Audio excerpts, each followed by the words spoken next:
Hello, Euro Ramblers. It's me, it's Eurovision Carl, and today I just want to talk about the entries that have been picked so far. There's only, if I've got it correct, 6 songs that have actually been picked to go to Eurovision so far. I know we've had a couple of singers being picked, like for Bulgaria and Israel, etc. But I just want to concentrate on the 6 songs that have actually been picked today. So I'm going to go in order of what is my preference right now. That can change when you see live performances, etc. But anyway, before I get going, I just want to make sure that you subscribe. It's a brand new channel. I haven't got many subscribers so far. It'd be great if you could be one of the first, and let's try and get for 50 subscribers. And then I can actually do some live videos, which would be great. Anyway, off we go. So, my first one, yeah, I've got a piece of paper here to remind me. I'm a novice. Is my least favourite so far. It's Montenegro. Tamara Zivkovic with Nova Zora. There's nothing wrong with it. It's just, we've heard it so many times, especially from the Eastern European countries, the Balkans, sort of, there's a bit of an Eastern flavour to it, but it's made like a Western pop song. I think, it doesn't stand out. It doesn't stand out at all to me, and that's with only 6 songs. I mean, I can barely remember it in my head now. Like I said, it's inoffensive, it's okay, but when it comes to the night, will it qualify? Unless it gets some diaspora voting, maybe some neighbourly voting. I can't remember who's in their semi-final. But I think they're going to struggle. I think they really are going to struggle to qualify this year, which is a shame. Montenegro, a relatively new Eurovision country on the block, but it's just not doing it for me. Anyway, next up, I'm going to look at my... I've been debating this one, but I decided to come down on Albania with Alison Nan. I think that's what it's called. Can't read my own writing here. Very typical Albanian song. Very dramatic. Big instrumentals in the background. Booming voice. But, again, will it stand out on the night? I think it will, but will it do it for the right reasons? Albania, as we know over the years, do tend to revamp their songs before we get to Eurovision. So, possibly, it could be a lot better on the night, but currently that's where I'm putting it. I'm putting it in 5th out of my 6 places. It's just not really my cup of tea, though. And I know to many people, especially in certain parts of Europe, this sort of song really will be the sort of song they'll go for. So, again, at the moment, would I say it's a qualifier or a non-qualifier? In my opinion, borderline. Depends all on the night, the performance, and I've got months to go yet for them to perfect that. So, I don't know.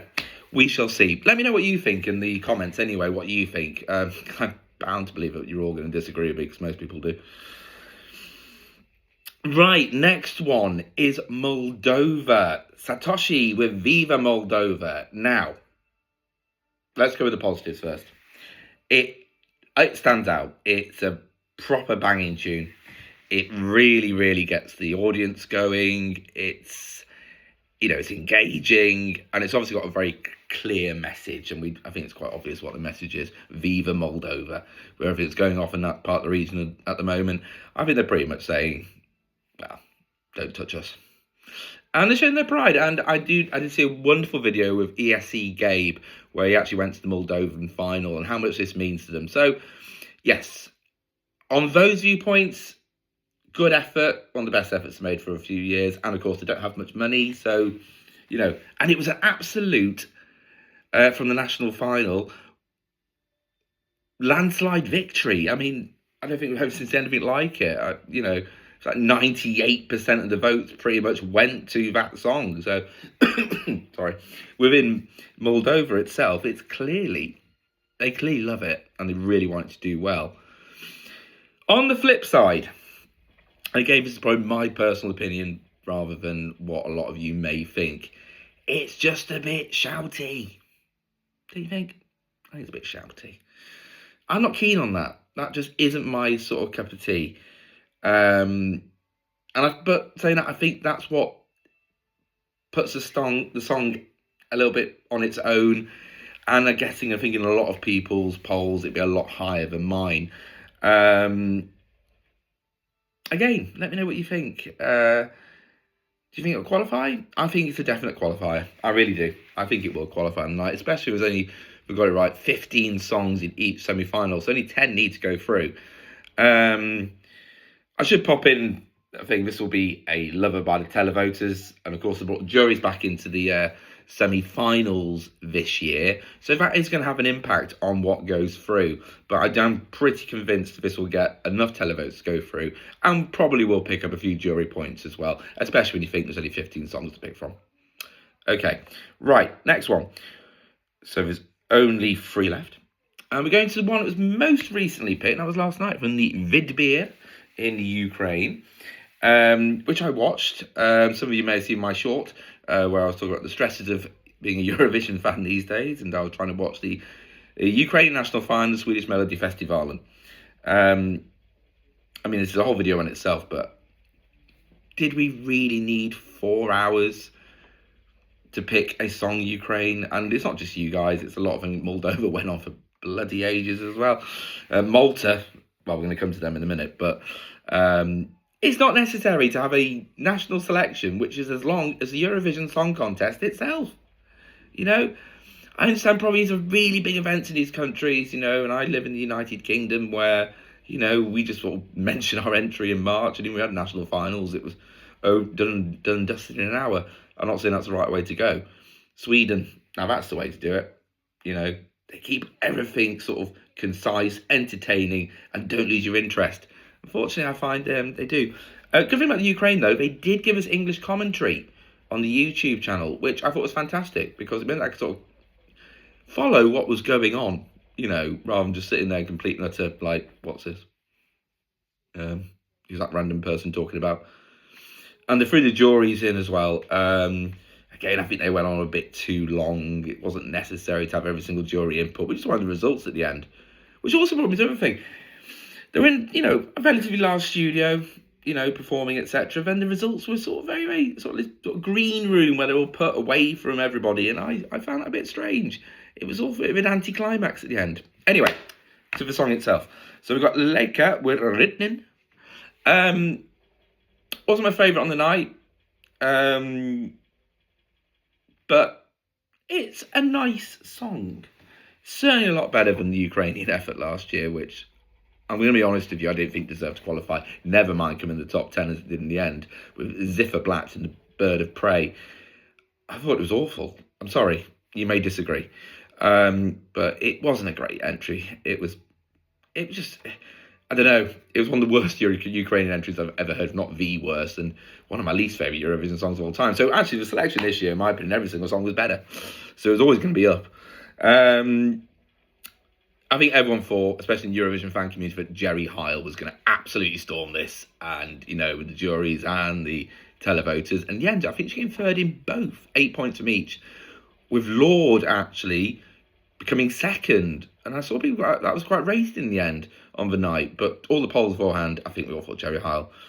Talking about her, I thought her song was okay. It was actually quite nice. It was catharticus, prayer, I think.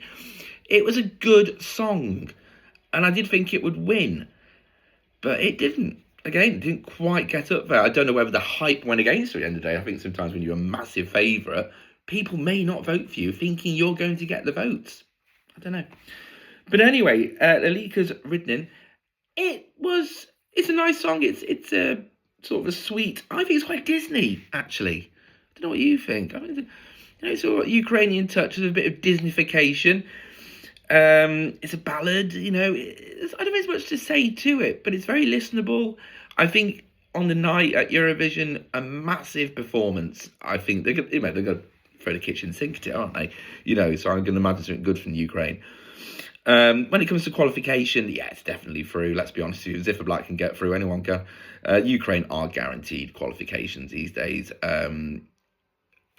Reasons obviously are there is a massive diaspora across Europe of Ukrainians now who, you know, vote for their own country, and I suppose that's what people do. I suppose if I lived in, I don't know, France and the United Kingdom came on, would I vote for them? Probably, you know.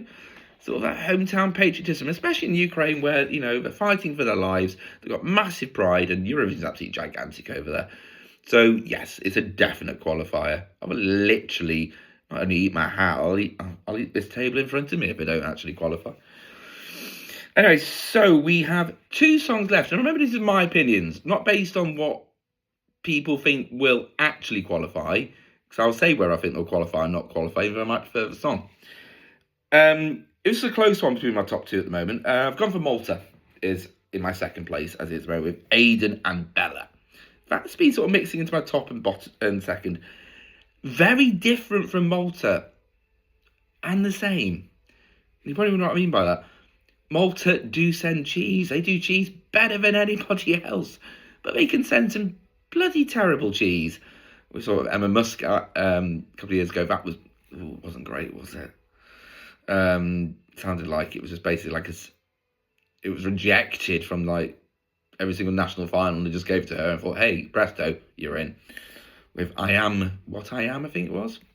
You know? Anyway. But this is different because even though it's cheesy, and don't get me wrong, it's bloody cheesy, it is actually a lovely, lovely ballad. And very, very professionally done. And I don't think Malta have really sent anything like this for quite a number of years. And I think the Maltese national final itself, again, why? Ridiculously long. Please, Malta, shorten it. It'll be more entertaining, believe me. If I were to give Aiden any advice for the night, is don't over-egg it. I think there's a risk with this song is making it too, and I use the word Disney again, too Disneyfied. You don't want that. I think keep it simple, pared back, and just sing the song. And I think when it comes to qualification chance, I mean, it's Malta's best chance for years to guarantee a qualification. I think they will qualify on the night, again, with the juries. And the juries, I think, will really go for this. And televoters, I don't know, depends on the performance on the night. But yeah, I'm going to say Malta's a definite qualifier at the moment. Which brings me to my final song, Luxembourg. Wow. Luxembourg, it's their 3rd entry since they've returned to Eurovision. Didn't like the first one. Like last year's. And this year, currently it's my top. I think it's the most contemporary song they've put in so far. I think it is quite in the mood of, especially people, younger people listening to music. But is it a bit too easy listening? I don't know. Now, it's lovely ballad, and I think compared to the rest of the competition on the night, I actually thought that French language song was going to win. Oh gosh, I can't remember the bloke. But he didn't, and this came through. And it was my favourite on the night, this Ava Maria.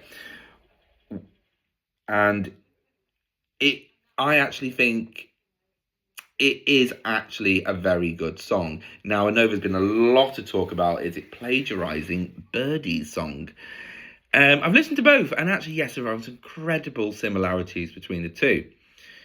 But we've seen this before, we've seen it, and we'll see it again, and it usually comes to nowhere. So I'm pretty certain this will go to Eurovision at the end of the day.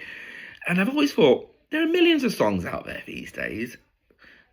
Probably every single song in Eurovision is going to sound a little bit like another. Again, let me know what you think. Is it complete, that's a rip-off? Was it on purpose, or just a bit unlucky? And will it definitely go to Eurovision? I think so. When it comes to chances at Eurovision, will it get Luxembourg's 3rd qualification in a row? Even though it's my favourite, I'm not sure. Again, it'll come down to performance on the night. I put it on the cusp at the moment as a qualifier / non-qualifier. I'm going to keep my fingers crossed because I actually really like the song, and I think it's a little bit different. I think it will appeal to the juries and to enough televoters to push it over the line into the top 10 to qualify into the final on the Saturday. Anyway, they're my rambling thoughts, Euro Ramblers, of the 6 Eurovision songs that have so far been picked. If you enjoy hearing me to sort of babble along and want to join in my community, please press that subscribe button, because then when I get to at least 50 subscribers, and I want to keep growing more than that really, I can start doing some live videos rather than having to do it this way, and we can also want to engage with the community a lot more. So please be one of my first subscribers, and maybe one day we'll look back on this moment and go, you won the originals. You never know. Anyway, cheers guys, I will speak to you soon. Have a good one.